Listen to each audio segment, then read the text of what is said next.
용인이 반도체 클러스터로 완전히 새로운 지역으로 거듭날 상황에 놓여지게 됐습니다. 부동산 시장에서 매우 큰 호재라고 할 수가 있습니다. 이런 호재를 통해서 반드시 알아둬야 될 점들이 한 3가지 정도가 있습니다.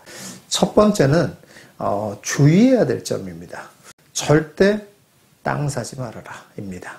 기획부동산이 설치는 건 말할 것도 없고요. 그런 기획부동산이 아니라고 하더라도 뭔가 이렇게 토지를 사놓으면 정말 대박이 날 것 같다라는 생각이 드시는 분들이 굉장히 많을 것 같아요. 자, 토지를 사면 대박이 날까요, 안 날까요? 토지를 사면 대박이 나는 데들이 있습니다. 그런데 매우 확률이 낮다는 거예요. 그 넓은 땅에서 정말 대박이 나는 토지는 굉장히 드물 수밖에 없습니다. 왜 그러냐면 여러분 한번 생각을 해보세요.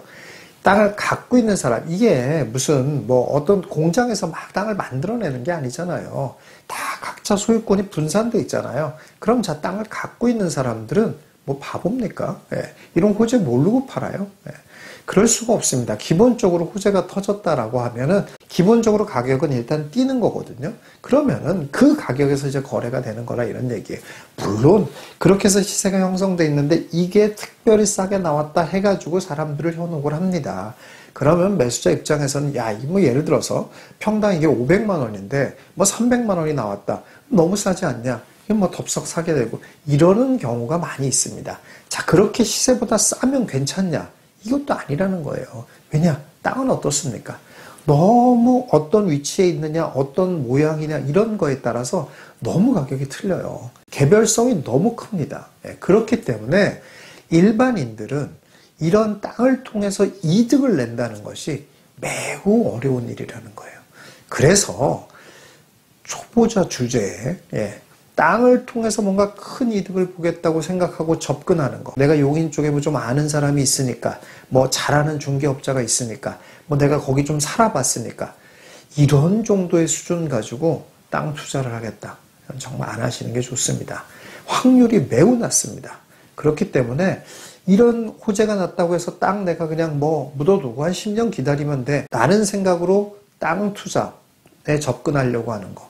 절대 하지 마셔야 됩니다. 아울러 땅 투자뿐이겠습니까? 이런 일이 벌어지면 또 어떤 일이 벌어집니까? 오피스텔 분양 엄청 합니다. 또 용인 반도체 클러스터의 수혜, 직접적인 수혜, 고용인구 얼마. 오피스텔은 제가 누차 말씀드리지 않습니까? 95%가 쓰레기예요. 그러니까 투자로는 안 돼요. 그러니까 절대 하시면 안 됩니다. 특히 그런 거를 분양을 받아서 산다. 더욱더 쓰레기입니다. 그러니까 매우 큰 인생의 짐이 될 가능성이 높습니다. 오피스텔 투자 절대 하면 안 됩니다. 또 있어요. 뭐 하면 안 됩니까? 빌라 투자도 절대 하면 안 됩니다. 여러분 빌라라는 거 상식적으로 생각해 보세요. 누가 빌라에 들어가 살고 싶다 이런 사람이 있습니까? 고급 빌라 말고요. 그냥 일반적인 빌라. 내 꿈은 빌라에 들어가서 하는 거야.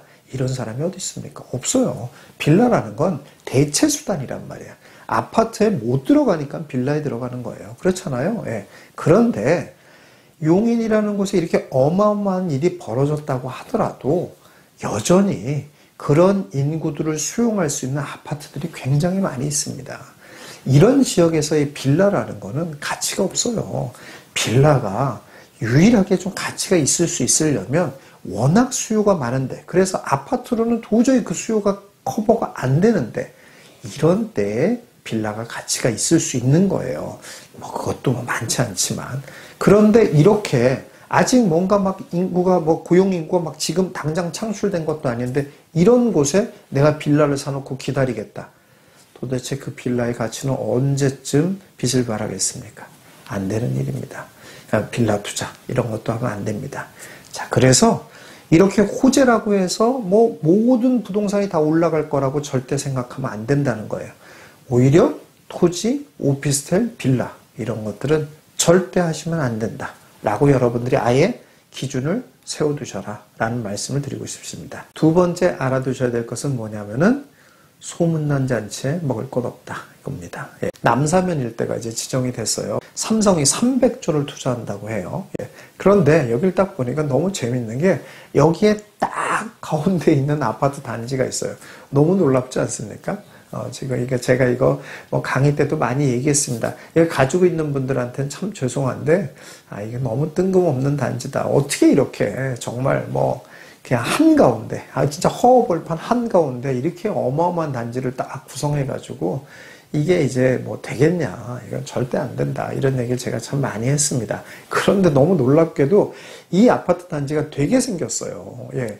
왜냐면 이 아파트 단지를 조금 과장해서 말하면 이 아파트 단지를 중심으로 반도체 클러스터가 만들어져 버리게 됐어요. 예. 남사면 일대가 여기거든요. 예. 그러니 뭐 난리가 났습니다, 지금. 자, 그러면 지금이라도 늦지 않았다. 뛰어들어야 될 것 같습니까? 어떨 것 같습니까? 뭐 그냥 알아만 볼까 하고 갔어요. 근데 중개업자가 가만 냅두지 않죠. 예. 확 물어버리죠. 그 약간 흔들리는 그 마음을 중개업자가 또 막 얘기를 하면 나도 모르게 막 계약서 쓰고 있다니까요. 예. 이렇게 또 되죠. 그것뿐이 아니에요, 지금. 가장 많이 또 얘기 나오는 곳, 제2동탄이죠. 예, 이 지역. 예, 여기가 뭐 딱 붙어 있거든요. 예, 그러니까는 당연히 수혜를 볼 수 있을 거다라고 다 뻔히 보이는 그런 상황입니다. 그러니까 이런 데들을 지금이라도 사두면 굉장히 큰 이득을 보지 않을까라고 생각을 하시는 분들이 많이 있어요. 예, 그런데 제가 또 역시 결론적으로 말씀드리면, 그렇게 큰 이득을 볼 만한 상황은 아니다. 물론 이득을 못 보는 것도 아니에요. 예, 그렇지만 그렇게 막 달려들 만큼 매력적이지는 않다. 우선 이게 반도체 클러스터가 대형 호재인 거는 맞는데 도대체 언제까지 이게 완공이 되나를 한번 보세요. 보면 뭐라고 지금 발표된 것만 뭐라고 하냐면 2042년입니다. 예, 뭐 앞으로 20년 남았어요. 예, 물론 20년이 딱 돼야지 뭐가 되는 건 아니죠. 그 사이에도 계속 고용인구도 창출되고 그러긴 하겠죠. 근데 이게 굉장히 오래 걸리는 일이라는 거예요. 여러분 20년이라고 하면 여러분 그냥 지금 여러분 나이에 20 플러스 해보세요. 몇 살인가 한번 생각해 보세요. 그때 돼가지고 얘가 주목을 받을 수 있는 정도에 된다. 아파트만 해도 20년 된다고 그러면 벌써 뭐 구축으로 넘어가는 거 아닙니까? 예. 그런 상황인데 과연 그런 긴 세월 동안 계속적으로 가치가 올라갈 수 있을 거냐? 이 물음표라는 겁니다. 예. 또 문제가 있습니다. 아파트라는 거는 기본적으로 내가 살기 좋은 곳이냐? 이게 매우 중요하다는 거예요. 그러면 이런 호재를 옆에 끼고 있다라고 하더라도 이런 호재가 당장 생활에 어떤 영향을 주는 게 아니거든요. 예, 당장 고용인구가 창출되는 것도 아니고. 그러면은 가격은 어떤 식으로 움직이게 되냐 확 올랐어요. 그리고 계속 정체. 이런 상태가 될 가능성이 굉장히 높다 이런 얘기예요. 그래서 섣불리 막 여기가 되니까 막 해가지고 막 나도 모르게 막 계약서를 쓰고 이런 일을 할 필요는 없다 이런 얘기입니다. 자, 마지막 세 번째는 뭐냐면은 자, 그렇다면, 이제 핵심이죠. 네, 그렇다면 도대체 이런 것에 대한 진정한 수혜는 어떤 것이냐. 경기 남부권에 기반시설이 좋으면서 저평가된 지역이 본격적인 수혜단지라고 보시면 됩니다. 이런 지역 중에서 기반시설이 일단 좋아야 돼요. 아까도 제가 말씀드렸지 않습니까? 기반시설이 좋지 않고 호재만 갖고 있는 것으로 해가지고는 한계가 있어요. 일단 기본적으로 기반시설이 좋아야 돼요. 그러면서 저평가된 지역을 찾으면 이러한 저평가된 지역들은 장기적으로, 중장기적으로 격차를 점점 줄여나갈 가능성이 높다 이런 얘기예요. 그런 데들을 여러분들이 찾으셔야 돼요. 조금 더 구체적으로 얘기하자면 이렇습니다. 살기 좋은 곳인데 강남과의 접근성이 떨어져서 가격이 낮게 형성되어 있는 것. 이런 데들이 좋아질 가능성이 높아요. 두 번째는 어떤 곳이냐면 살기 좋은 곳인데 역시 기반시설은 좋아야 돼요. 그러니까 기본적으로 뭐 대단지거나 택지개발지구이거나 이런 데라는 뜻이에요. 이런 데 중에서 구축 아파트를 좀 볼 필요가 있어요. 예. 제가 사실 구축에 대해서 강조를 별로 잘 하지 않습니다. 예. 여러분 되도록이면 신축을 집중해라 이런 얘기를 제가 많이 합니다. 예. 그렇죠. 그래서 아무래도 젊은 사람들이 선호할 곳을 찾아야 되니까 그렇다면 그거는 새 아파트일 가능성이 높다 해서 제가 신축을 굉장히 많이 강조합니다. 자, 그런데 이런 상황에서는 경기 남부권에 있어서의 구축 아파트는 조금 관심을 가져볼 필요가 있게 됐어요.